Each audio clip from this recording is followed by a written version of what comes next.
कसं असतं, कर्माचं पण चांगलं मिळालं आपण एन्जॉय करतो, वाईट आलं की आपल्याला जाम त्रास होतो. पण चांगलं आणि वाईट दोन्ही कर्मांचं फळ मुळात त्याचं आहे हा भाव जर तू ठेवलास तर तू फक्त एन्जॉय करणार आहेस, एवढं लक्षात ठेव उर्वरित आयुष्य. In either case you will be in a win win position. त्यामुळे ह्या मनोवृत्तीवरती कायम राहा. ते जे मूळ तत्व आहे, जे परम तत्व आहे, त्याचा तू अंश आहेस, तो करता करवित आहे. हे परत परत तो का सांगतोय तिसऱ्या अध्यायात?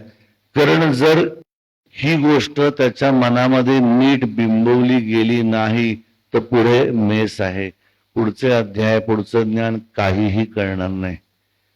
कारण जसं स्वरांची निर्मिती होते, सारेगम पधनिसा मधला जर नीट सा नीट लागला असेल तर त्याच्या पुढचा रे नीट लागणार आहे, मग ग, मग प, मग ध, मग नी, मग सा, मग वरची ऑक्टेव्ह. पण पहिला जर सा नीट लागला नाही तर पुढे काहीही नाही. संपूर्ण बिल्डिंग उभी करायची आहे, त्याचा पाया कच्चा राहता कामा नये. पाया हाच आहे की करता करविता परमेश्वर आहे. इथून घरी जाताना सुद्धा आपण हे लक्षात ठेवायचं आहे की आता आपण एक नाटक खेळायला चाललेले आहोत घरी.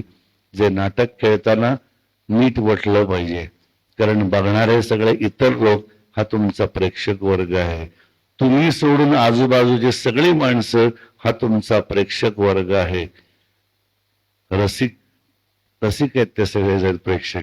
तुमच्या घरातली मंडळी, तुमच्या ऑफिस मधली मंडळी, तुमच्या सर्कल मधली मंडळी, सोशल सर्कल मधली, हे सगळे रसिक आहेत. बघा, तुम्ही कधी नाटकाला गेलात ना तर पहिली जी अनाउन्समेंट असते त्याच्यामध्ये रंगदेवता सहर्ष सादर करीत आहे. रंगदेवता म्हटलंय, तिथं पण देवता हा उल्लेख आहे. तसं तुमचं माझं जीवन हा पण एक रंगमंच आहे, पण तिथं पण एक देवता आहे.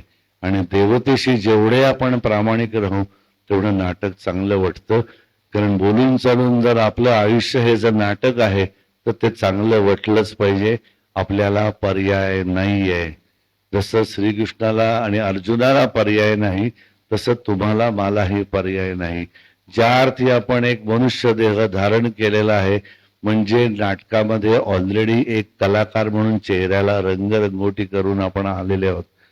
त्यामुळे जो रोल आपल्याला मिळालेला आहे तो रोल व्यवस्थितच व्हायला पाहिजे. पण तो व्यवस्थित रोल अदा करताना हे कायम भान पाहिजे की मी नाटक करतोय.